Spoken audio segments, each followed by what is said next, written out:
পার্বত্য চট্টগ্রামের অশান্তির নেপথ্য যাদের নাম সবচেয়ে বেশি উচ্চারিত হয় তাদের একজন হলো কুকি চিন সম্প্রদায় এবং তাদের সংগঠন কেএনএফ। কিন্তু আসলে কারা এই কুকি চিন? এই ছোট জাতিগোষ্ঠীর অতীত ইতিহাস কি? কিভাবে হঠাৎ তারা এতটা প্রভাবশালী হয়ে উঠল? আজ আমাদের আলোচনার মূল বিষয়বস্তু কুকি চিনের উত্থান নয়, বরং এই ছোট সূত্র ধরেই আমরা আপনাদের সামনে তুলে ধরব একটি বিস্ময়কর চিত্র। তাই প্রিয় দর্শক, ধৈর্য ধরে বসে থাকুন, কারণ সামনে রয়েছে কিছু চমকপ্রদ তথ্য। রাঙামাটির সাজেক অঞ্চলের বাঘাইছড়ি, বরকল, জুরাছড়ি, বিলাইছড়ি এবং বান্দরবানের চিম্বুক পাহাড়ে ঘেঁষা থানচি, রুমা, লামা ও আলীকদম মিলিয়ে মোট ৯টি উপজেলা নিয়ে কেএনএফ গড়তে চায় একটি স্বশাসিত স্বাধীন অঞ্চল। তাদের দাবি পার্বত্য চট্টগ্রামের স্বতন্ত্র পরিচয় ও পূর্ণ স্বায়ত্তশাসন। কুকি চিন ন্যাশনাল ফ্রন্টের পেছনে রয়েছে মূলত বম সম্প্রদায়। এদের সঙ্গে যুক্ত রয়েছে ভারতের নাগাল্যান্ড, মেঘালয়, আসাম, মিজোরাম, মণিপুর এবং মিয়ানমারের চীন রাজ্য ও সাগাই এলাকার কুকি চিন জনগোষ্ঠী। এ পর্যায়ে যা বললাম হয়তো অনেকের কাছেই পরিচিত, আর যাদের জানা নেই তারাও আপাতত এটুকু মনে রাখুন। এখন চলুন সময়ের চাকা ঘুরিয়ে প্রায় ৩,০০০ বছর পেছনে ফিরে যাই বর্তমান জেরুজালেমে। সেই সময় ইয়াহুদি জাতিগোষ্ঠী বাস করত ওই অঞ্চলে। ইসলামী ধর্মমতে ইব্রাহিম আলাইসাল্লামের পুত্র ইসহাক আলাইসাল্লাম এবং তার পুত্র ইয়াকুব আলাইসাল্লামের বংশধররা পরিচিত বনি ইসরাইল নামে। ইয়াকুব আলাইসাল্লামের ১২ পুত্র থেকে গঠিত হয় বনি ইসরাইলের ১২টি গোষ্ঠী, যারা আলাদাভাবে জেরুজালেমের আশপাশে বসবাস করতে থাকে।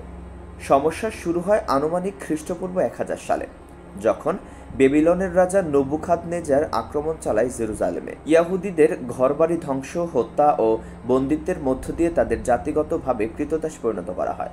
ধ্বংস হয় তাদের ডেভিড মন্দির। পরে সময়ের সাথে তারা আবার ধনী ও প্রভাবশালী হয়ে ওঠে এবং সেই মন্দির পুনর্নির্মাণ করে।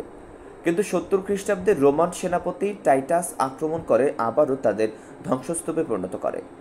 তারা ছড়িয়ে পড়ে মধ্যপ্রাচ্য জুড়ে, ইতিহাসে যাকে বলা হয় এক্সোডাস বা মহাপ্রস্থান। এখানেই শুরু হয় রহস্য। ইতিহাসবিদ ডক্টর ইসরাইল ওলফিন্সের মতে ওই ছড়িয়ে পড়া ইয়াহুদিদের একটি অংশ এসে পৌঁছে দক্ষিণ এশিয়ার ভারতবর্ষে। সেখান থেকে তারা চলে যায় মিয়ানমার ও পরে বাংলাদেশের পার্বত্য অঞ্চলের দুর্গম পাহাড়ে গোপনে বসবাস করতে। এই হারিয়ে যাওয়া গোত্রের নাম বেনি মেনাসে, যারা আজকের কুকি চিন সম্প্রদায় বলে দাবি করা হয়। এটা কি অসম্ভব মনে হচ্ছে? কোথায় জেরুজালেম আর কোথায় বাংলাদেশ মিয়ানমার সীমান্ত? কিন্তু তথ্য প্রমাণ তো রয়েছে। ইসরায়েল সরকার ইতোমধ্যেই এই কুকি সম্প্রদায়কে হারিয়ে যাওয়া ইহুদি উপজাতি হিসেবে স্বীকৃতি দিয়েছে। এমনকি ভারতের মিজোরাম ও মণিপুরের অনেক কুকি ইতোমধ্যেই ইসরায়েলের পুনর্বাসিত হয়েছেন। অনেকে সেখানে স্থায়ী নাগরিকত্বও পেয়েছেন। অনেকেই দাবি করেন তাদের রাজনীতি, পোশাক, উপাসনার ধরন ইহুদি ধর্মের সাথে মিল রয়েছে।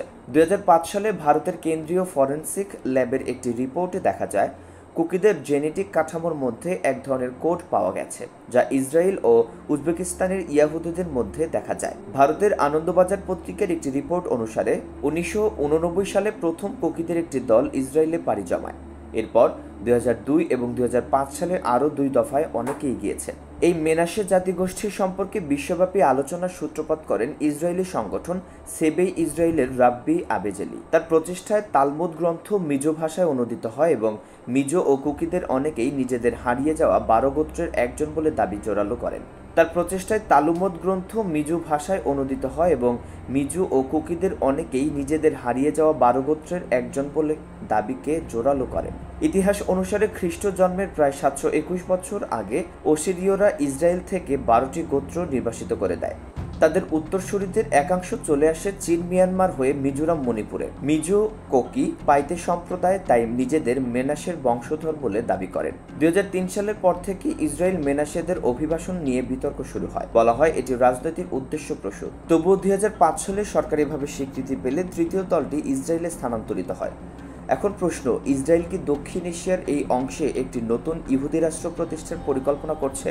কেএনএফ বা কুকি চিন ন্যাশনাল ফ্রন্ট যে বিপুল অস্ত্রশস্ত্র ব্যবহার করছে সেটি কিভাবে সম্ভব? ভারত, বাংলাদেশ বা মিয়ানমার তো তাদের সাহায্য করছে না। এখানেই আসে আরেকটি সন্দেহ।